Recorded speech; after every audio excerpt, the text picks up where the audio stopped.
Hello दोस्तों, good morning. Another short video. सुबह की शुरुआत चाय के साथ हो रही है और 3-4 दिन से लगातार बारिश हो जा रही है।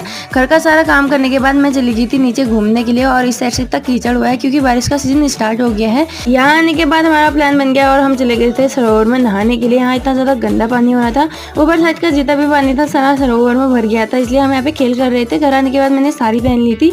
बहुत टाइम से साड़ी पहनने का प्लान था, जो ऐसे प्लान सिर्फ बारिश में ही पूरे होते हैं क्योंकि वैसे टाइम नहीं मिलता, काम हो जाता है। और मम्मी यहाँ पे मिट्टी सुखा रही थी क्योंकि आज शाम को हरेला बोना है, इसलिए मिट्टी सुखा रही थी। फोटोज खिंचाने के लिए मैं छत में आ गई थी और यहाँ पे इतनी ज्यादा बारिश हो गई, मैं पूरा भीग गई थी। बहुत सारी फोटोज और वीडियोस बनाने के बाद मैं नीचे आ गई थी और शाम के टाइम पे इतना प्यारा मौसम हो गया था, कैमरा खुद ही ओपन हो जा रहा था इतना प्यारा मौसम देख के।